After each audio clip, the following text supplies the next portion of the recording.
di sorga, sungguh kami bersyukur dan berterima kasih di hari di mana semua umat-Mu memperingati Jumat Agung, hari di mana Tuhan Yesus menderita, hari di mana Tuhan Yesus mengalami penyaliban, bahkan kematian. Tapi di semua itu kami Bapa, bukti nyata betapa besar ajaib kasih-Mu bagi kami. Ajar kami dan ingatkan kami terus Tuhan, supaya kami semakin menyadari bahwa hidup ini tanpa Tuhan adalah kesia-siaan. Sehingga kami rasakan betapa Engkau selalu hadir dalam kehidupan kami. Berkati kami semua yang beribadah pada hari ini, bahkan umat yang masih dalam perjalanan juga penyertaan perlindungan dan kuasa-Mu sejarah Bapa yang menyertai mereka. Sehingga kami semua bisa tiba di tempat ini untuk memuji, menyembah dan memuliakan nama Tuhan, untuk merasakan betapa Engkau mengasihi kami, untuk merasakan betapa Engkau nyatakan perbuatan yang ajaib atas kami. Terima kasih Bapa, terima kasih Tuhan. Kami serahkan ibadah kami, ibadah Jumat Agung pada hari ini di tempat ini sepenuhnya, dan kami tabiskan hanya di dalam nama Allah Bapa, di dalam nama Tuhan Yesus Kristus, dan di dalam nama Roh Kudus. Tuhan Yesus Kristus, Kepala Gereja, menerima dengan penuh sukacita kehadiran saudara-saudara di tempat ini. Siapkanlah hatimu dan terimalah pemulihan darinya, sama-sama kita katakan amin. Dia Yesus mati bagiku.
Benar Tuhan Yesus, sungguh Kau Allah kami yang hebat, ajaib dan perkasa. Perbuatan-Mu sungguh nyata dalam hidup kami. Hari ini Tuhan kami memperingati Jumat Agung, hari kematian Tuhan Yesus, hari penyaliban di mana Tuhan Yesus menanggung segala dosa dan pelanggaran kami, sehingga kami beroleh kehidupan yang kekal bersama dengan Engkau Bapa di sorga. Terima kasih Tuhan untuk perbuatan-Mu yang ajaib dalam hidup kami. Ajar kami Bapa sehingga kami semakin menghargai dan menghormati apa yang sudah Tuhan Yesus buat bagi kami dengan melakukan perintah-perintah Tuhan dalam hidup kami. Berkati urapi kami semua di tempat ini Tuhan. Tiba saatnya Bapa kami mau dengar renungkan firman Tuhan. Biar kuasa kebenaran firman Allah melawat dan menjamah setiap pribadi lepas pribadi di tempat ini, bahkan dimanapun kami berada. Terima kasih Tuhan, terima kasih Bapa. Berkati urapi hamba-Mu yang akan menyampaikan kebenaran firman Tuhan. Biar Kau tutup bungkus dengan kuat kuasa Roh Kudus-Mu ya Bapa. Sembunyikan hamba-Mu di balik salib-Mu ya Tuhan, sehingga setiap kata-kata yang keluar dari mulut hamba-Mu hanyalah pimpinan daripada kuasa Roh Kudus. Ini kami semua anak-anak-Mu, kami siap dengarkan firman-Mu. Di dalam nama Tuhan Yesus Allah kami yang hidup, Allah kami yang berkuasa, kami berdoa dan mengucap syukur. Haleluya. Amin. Silakan duduk. Puji nama Tuhan. Kita bersyukur kalau hari ini kita masih bisa beribadah memperingati Jumat Agung. Semua karena berkat kasih anugerah Tuhan dalam hidup kita. Mari kita buka firman Tuhan yang terambil dari Injil Matius. Injil Matius pasal yang ke-27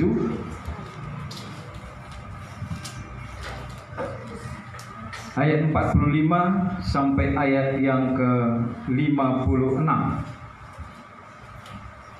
Kalau kita sudah dapatkan, kita akan membacanya secara bergantian. Injil Matius pasal 27 ayat 45 sampai ayat yang ke-56. Injil Matius pasal 27. Kita akan membacanya demikian firman Tuhan. Mulai dari jam 12 kegelapan meliputi seluruh daerah itu sampai jam 3. Kira-kira jam 3 berdoa Yesus dengan seorang nyaring, Eli, Eli, Tani, artinya Allahku, Allahku, mengapa engkau meninggalkan aku? Mendengar itu beberapa orang yang berdiri di situ berkata, ia memanggil Elia. Dan segeralah datang seorang dari mereka yang mengambil bunga karang, mencelupkannya ke dalam anggur asam, lalu mencelupkannya pada sebatang bulu dan memberi Yesus minum. Tetapi orang-orang lain berkata, jangan, baiklah kita lihat apakah Elia datang untuk menyelamatkan dia. Yesus berseru pula dengan suara nyaring, lalu menyerahkan nyawanya. Dan lihatlah tabir bait suci terbelah dua dari atas sampai ke bawah, dan terjadilah gempa bumi, dan bukit-bukit batu terbelah. Dan kuburan-kuburan terbuka, dan orang kudus yang telah meninggal bangkit. Dan sesudah kebangkitan Yesus, mereka pun keluar dari kubur, lalu masuk ke kota kudus dan menampakkan diri kepada banyak orang. Para pasukan dan prajurit yang menjaga Yesus menjadi sangat takut ketika mereka melihat gempa bumi dan apa yang telah terjadi, lalu berkata, sungguh ia ini adalah anak Allah. Dan ada di situ banyak perempuan yang melihat dari jauh, yaitu perempuan-perempuan yang mengikuti Yesus dari Galilea untuk melayani dia. Di antara mereka terdapat Maria Magdalena dan Maria ibu Yakobus dan ibu anak-anak Zebedus. Ya, puji nama Tuhan. Bagilah kita yang suka membaca, merenungkan, terlebih kita yang melakukan firman Tuhan dalam hidup kita. Saudara yang dikasihi oleh Tuhan, hari ini kita memperingati hari Jumat Agung, di mana Tuhan Yesus mati, disalibkan untuk menanggung dosa kita. Dan mungkin banyak orang, kalau dulu saya masih kecil, sering menganggap bahwa Jumat Agung itu adalah Paskah. Dan sebenarnya Jumat Agung dan Paskah itu ya sama saja, nggak ada bedanya. Tanpa Jumat Agung nggak akan ada kebangkitan. Nggak mungkin Tuhan Yesus bangkit kalau tidak ada kematian. Jadi Jumat Agung dan Minggu Paskah itu sama saja. Tetapi sekarang banyak gereja-gereja, bahkan gereja-gereja Protestan pun sudah kembali ke tata cara di mana gereja mula-mula dulu, yang sebenarnya selama ini bahwa perayaan-perayaan hari-hari Prapaskah itu dirayakan, diperingati oleh gereja Katolik. Saya ingat dulu saya sekolah 6 tahun di gereja Katolik dan saya beribadah di gereja Katolik. Saya ingat ada Rabu Abu itu memperingati 40 hari selama Prapaskah, maka itu dimulai dengan Rabu Abu. Setelah itu masuk ke Minggu Palma. Ketika Tuhan Yesus masuk ke kota Yerusalem, maka disambut, dia naik keledai, disambut dengan daun-daun palma. Dan setelah itu masuk Kamis Putih. Kamis di mana Tuhan Yesus mengajak murid-murid untuk makan perjamuan, dan Tuhan Yesus membasuh kaki para muridnya, dan disebutlah hari itu Kamis Putih. Dan masuk ke Jumat Agung, dan Jumat Agung itu adalah kematian Tuhan Yesus di atas kayu salib. Besok Sabtu maka dikatakan Sabtu Suci, karena semua orang mempersiapkan untuk masuk ke hari Sabat. Dan setelah itu masuk kepada Minggu Paskah. Jadi Sabtu Suci atau hari Sabat, yang dimana semua orang harus berhenti melakukan segala aktivitas di tengah-tengah bangsa Yahudi. Dan saat ini kembali lagi di mana gereja-gereja pun mulai memperingati itu. Kemarin ada, ya bukan hanya gereja Katolik, tapi gereja Protestan pun sudah mulai buat ibadah Kamis Putih. Sudah mulai kita ibadah Jumat Agung, besok Sabtu Suci, dan Minggu Paskah. Jadi saudaraku dikasih oleh Tuhan, tadi saya tanya Nora, saya bilang, Mak Kristo, Apanya artinya? Kok gereja-gereja Protestan sekarang kembali lagi ke Kamis Putih, Rabu Abu, terus Jumat Agung, terus Sabtu Suci dan Minggu Paskah? Padahal dulu saya ingat saya kecil sampai saya masuk ke Tiranus, saya pergi ke Bandung, gereja Protestan nggak pernah lakukan itu. Gereja Protestan hanya merayakan Jumat Agung, bahkan Jumat Agung itu di situ di semua buat perayaan untuk merayakan Paskah, yang biasanya dirayakan dengan cari telur, menghias telur dan lain sebagainya. Itu yang sering dilakukan dulu. Tapi saudaraku dikasih oleh Tuhan, sekarang orang kembali kepada tata cara yang dilakukan oleh gereja mula-mula. Dan semakin ke depan saya yakin percaya semua akan menggali apa sebenarnya dan bagaimana sebenarnya dulu kekristenan itu. Sama seperti budaya juga, bahwa sekarang orang mulai mencari jati dirinya, dari mana dia, dan budaya apa dia, suku apa dia, bagaimana bahasanya, bagaimana dulu nenek moyangnya dan lain sebagainya.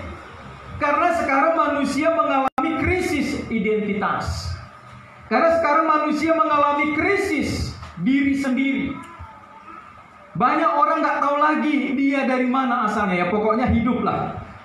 Maka orang-orang Eropa sekarang kembali mencari jati diri mereka. Dan mereka sangat mencintai dan menghargai budaya-budaya. Bahkan kalau kita lihat di Tanah Karo, yang membangun kembali rumah-rumah adat orang Karo itu bukan orang Karo.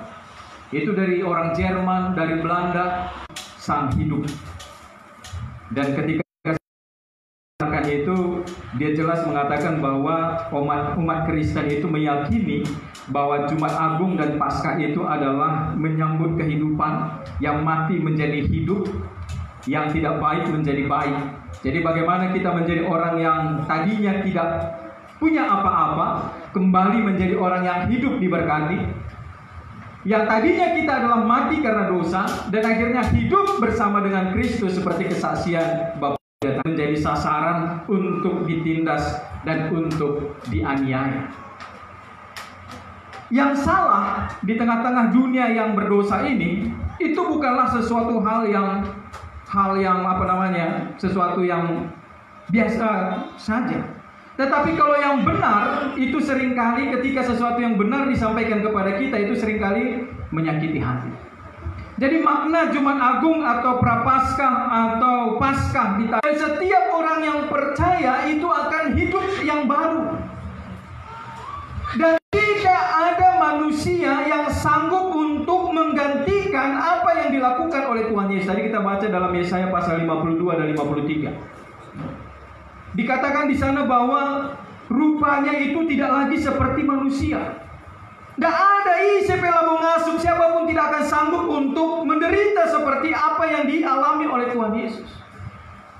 Ketika dia ditangkap di Taman Getsemani, dia dibawa ke pengadilan, mati kehidupannya.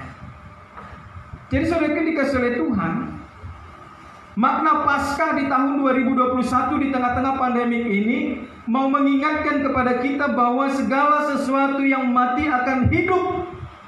Bahwa segala sesuatu yang mengalami penderitaan, persoalan dan mungkin usaha krisis dan mau mengalami kematian, Tuhan tetap janjikan bahwa setiap orang. Setelah saya lahir baru, saya melihat film Tuhan Yesus itu pertama, 2 kali, 3 kali, bahkan sampai dari tahun 97 sampai tahun 2000. Terakhir saya nonton The Passion of the Christ waktu itu, yang menitikkan air mata waktu dengan kaum ibu 2004 bersama dengan orang. Dalam persekutuan kaum ibu kami nonton The Passion of the Christ. Saya sampai menitikkan air mata. Itu Mel Gibson, dan dia bilang begini, sebelum dia menerima tawaran untuk menjadi Tuhan Yesus, dalam film The Passion of the Christ itu karirnya sedang menanjak. Dan dia katakan begini, setiap orang yang menerima tokoh sebagai Kristus atau sebagai Yesus, maka pasti karirnya akan anjlok dalam dunia perfilman. Tetapi apa yang dia alami ketika dia terima, dan di ayat 40 dikatakan, kira-kira jam 3 berserulah Yesus dengan suara nyaring, Allahku, Allahku, mengapa engkau meninggalkan aku? Atau dengan bahasa Ibraninya, dia katakan, Eli, Eli, lama sabachthani. Saudara yang dikasihi oleh Tuhan, Ketika Tuhan Yesus berkata, "Allahku, Allahku, mengapa engkau meninggalkan aku?" Maka sekarang banyak lagu-lagu karo tentang ayah, tentang ibu yang meninggal. Dia menangis, "Engkai maka tadikan doaku nanda, engkai maka tadikan doaku Bapa." Jadi saudara dikasih oleh Tuhan, apa yang dikatakan Tuhan Yesus ini lebih sakit daripada ketika saya mungkin bernyanyi tentang ayah. Saya kan gak punya ayah lagi. Ketika itu semua ditanggung oleh Tuhan. Jadi saudaraku, kita mengalami pembaharuan, kita mengalami kelepasan ketika kita sudah mengimani bahwa segala dosa kita, semua pelanggaran kita itu sudah ditanggung oleh Tuhan Yesus di atas kayu salib.